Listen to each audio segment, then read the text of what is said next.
Hello, and welcome to today's Fireside Q&A. I'm your host, Sean O'Reilly, KingsCrowd CMO, and joining me is KingsCrowd's Investment Research Director, Z Zong, and our very special guest, Kim Lewis, founder and CEO of CurlMix, currently raising from the crowd on WeFunder.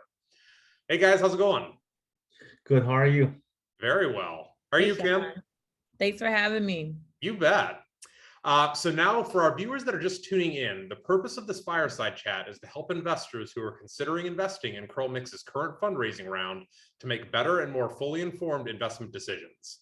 KingsCrowd helps investors do this by serving as the go-to source for unbiased, independent information on raising money across the online private markets.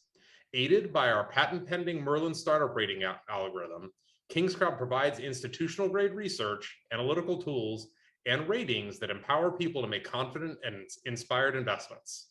So with that, Z and Kim, let's dive in here. Z, just for some background, when did we first rate CurlMix? What did the Merlin algorithm do? And what can you tell us about, I think you and the investment team named her a deal to watch. Yeah, CurlMix first started raising in August. So we pretty much rated them a top deal at the end of August. Yeah, we felt like this is a great company with great traction, with great product market fit, and deserve our top deal rating. I remember talking to you when we first came out with the rating, Kim, and you're like, oh yeah, that's awesome. Yeah, it's very rare. So let's see here. Z, this is probably a lot of our viewers' first times encountering KingsCrowd and our rating system and everything. Briefly explain how we kind of think about companies and then how that applied to CurlMix. And then I know you do have a list of investor questions we wanted to run through. Yeah, our rating system is based on 5 metrics: price, market, team, differentiators, and performance. And CurlMix hits all of our 5 metrics. And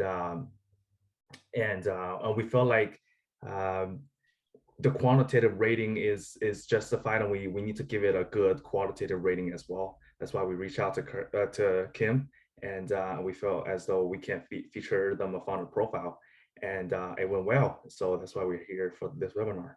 Awesome. Thank you guys for that. It's super cool. At first, when you gave me the rating, I didn't really know. Like I was like, oh cool. Like, I thought it was like more press. I didn't realize how much a calculation in comparison to other companies went into it. Like I didn't know that it was an algorithm that kind of pulled us and helped us, rise to the top. I thought it was just, I thought it was like more press. So it was really, really good to know that it was competitive, or calculated, that like we're hitting those goals and we're a valuable business, not just from a qualitative perspective, but also from a quantitative one. Absolutely. All right, so Z, what is our first? Oh, this is fun. Z, question 1. Yeah, Kim, just I want you to sort of just bring us back to the beginning. What inspired you to start this company? CurlMix actually started as a do-it-yourself box for curly hair. So think like Blue Apron, but for hair. We did that for about 2 years, but and the reason I started that company because I wanted to know what was in my hair care products. I feel like what better way to know than to make it yourself. And we did that for about 2 years. But from that, there was one box that everyone kept purchasing over and over again. And it was our flaxseed gel. Flax seeds are literally the flax seeds that you would eat. So if you boil flax seeds and you extract the gel, it makes an amazing hair gel that helps you get this hairstyle. And most Black women over 40 want to do this hairstyle because they can wear it to work and to dates and to their kids' events. It's like a signature look with your natural curls. And no manufacturer would make the flaxseed gel. We went to 3 and they were all like, it's too labor intensive, it's too variable, it's basically too natural because it's too much like food and we don't want to deal with it. And so me and my husband decided to figure it out ourselves. Wow. And we did pre-orders. And we had made the most money we'd ever made in 1 month. And we were like, oh, this is it. So we pivoted our entire business at the top of 2018 to focusing on the flaxseed gel and then wash and go style. And that year we went from 200,000 in revenue the year prior to about $1 million in sales that very next year. Gotcha. So you found a hole in the market that's not fulfilling. But can you just elaborate on what are the current problems that minority women are facing in the natural hair or skincare product market?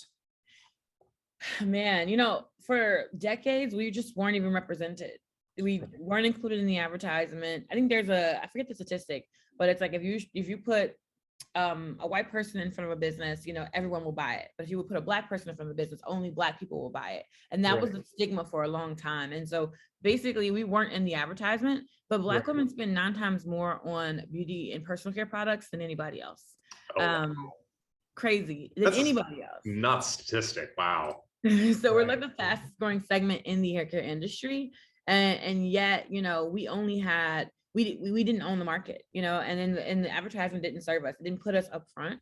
And so what we're doing is celebrating Black women and putting them up front for this wash and go style.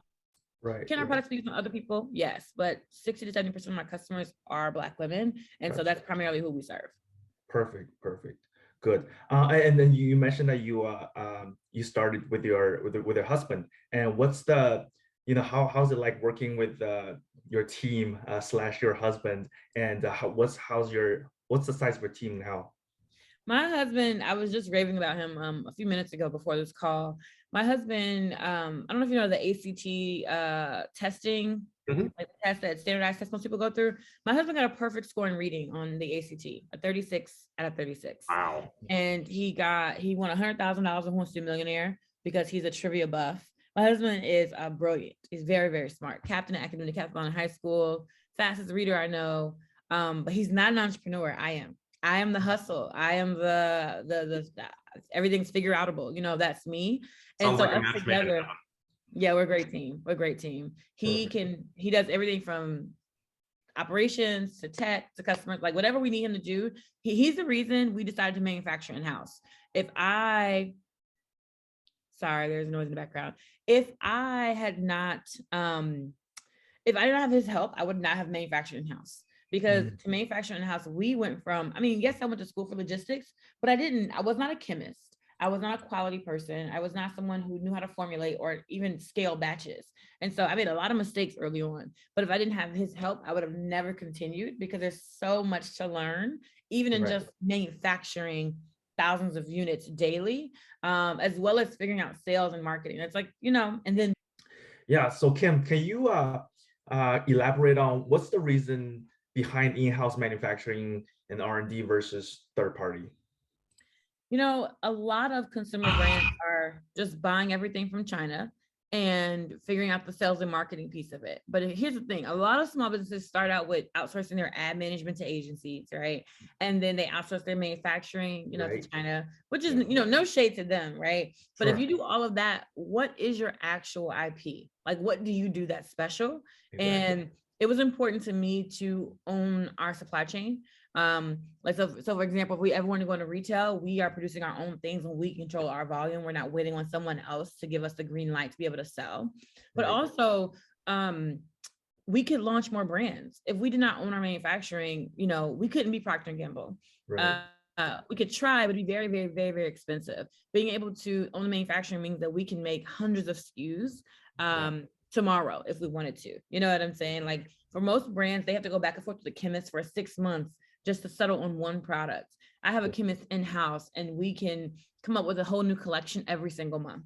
And a whole new collection has 4 to 6 products in it every single month. And we've been doing that. So we have over 200 formulas in-house, from face, skin, body, hair, it doesn't matter. So really the difference in the companies we're going to be launching is, I might put a different label and a different website, but we have that capability because everything's in-house. Right. And you own your secret sauce as well. So that's perfect.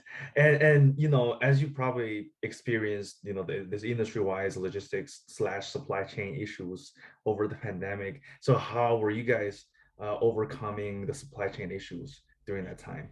So of course there are still supply chain issues Sure. across the board, right? Because Sure. there's shortages on like natural resources. So paper has doubled in price, right? So the price of our boxes have doubled. They went from 20 cents to 40 cents. And then with labor shortages, then some things are getting stuck at the port. But the good news is that if we have one ingredient that's stuck at the port, we have other suppliers we can get it from. It's not like it halts all production. It's not like, my entire product is sitting in a trailer somewhere on the coast of California. You know what I mean? Like that's not the case.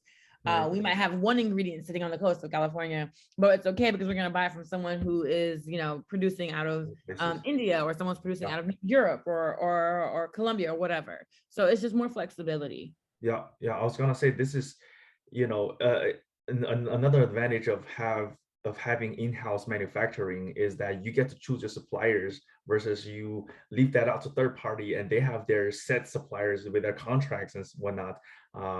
You definitely have more flexibility there, and this is your advantage. Cool.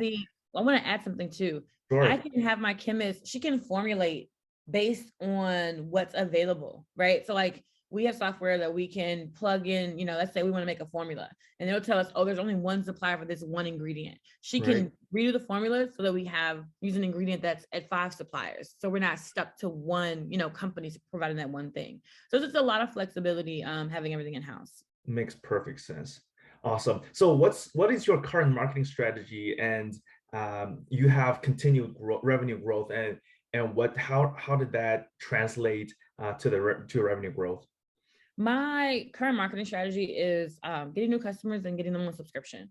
So keeping them for a long time. I want to IPO one day, and the only way we're going to be able to do that is if we have a subscription-based business and having those customers come back several times over. So my focus is just getting into our customers' bathrooms and staying there. Right, gotcha. And do you do any social media marketing or other marketing channels? Yeah, we do. We heavily invest in YouTube and Instagram. YouTube, we post daily, long form content weekly, daily short form content. And then on Instagram, we post daily as well. But I would say our hero of what we do is in our Facebook groups. Our Facebook groups is where we have 13,000 customers who are in the group and active. I want to say 80% of the group has posted or commented or liked in the last 30 days.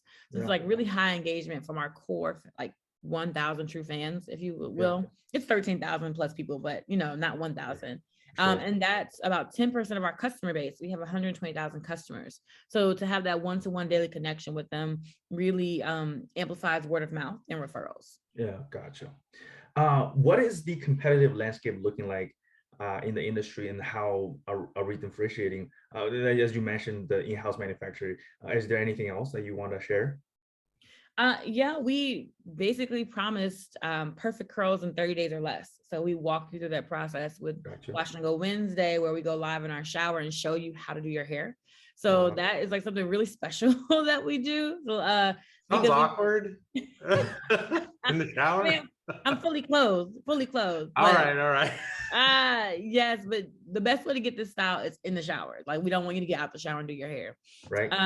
So that's something that we do that's differentiated. Our Facebook group, it sounds simple, but most brands don't even have one. And that is differentiated because most of our feedback, people are looking at feedback from customers on like Instagram comment. Like, how can your customer reach back out to you other than email, right? And most times it's Instagram.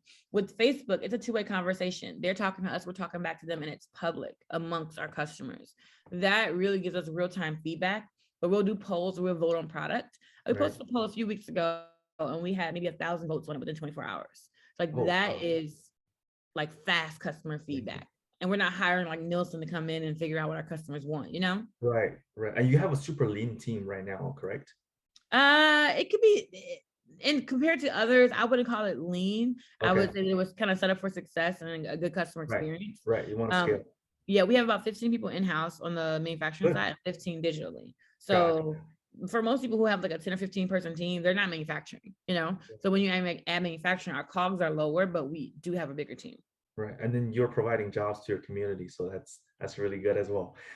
So we read your story that you turned down the offer from Shark Tank.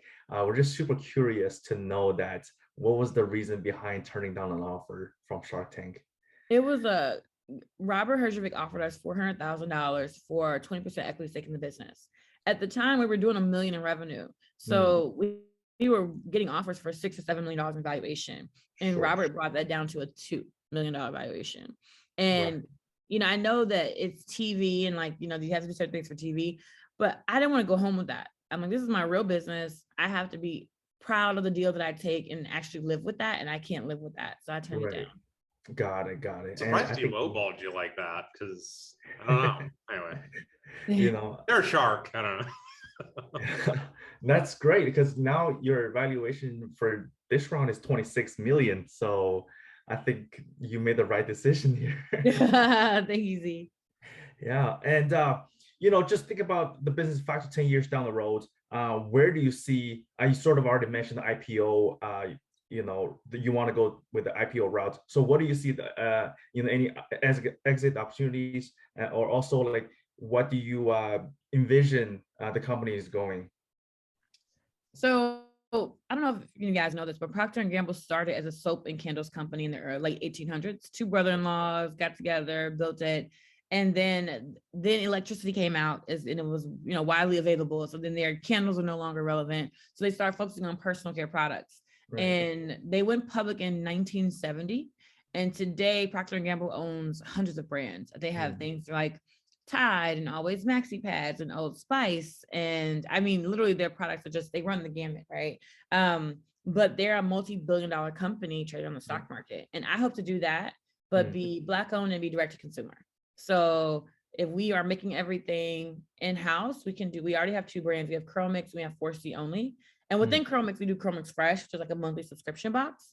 But I hope to be able to launch other brands in the future, whether it's skin, women's health and wellness, etc. Gotcha. So getting acquired is it could be an option that it could be. Okay. I mean, I'm no fool, right? If we get a really good offer, like an amazing offer, you know what I mean? It'll be really hard to turn down. Like if someone offers me $1 billion cash, you know what I'm saying? I'm like, oh, when I IPO, don't take the $1 billion. You know what I mean? Like that. That would be an amazing offer and a great return for all of my investors. So I don't know that I could say no to something like that. Yeah. You never know.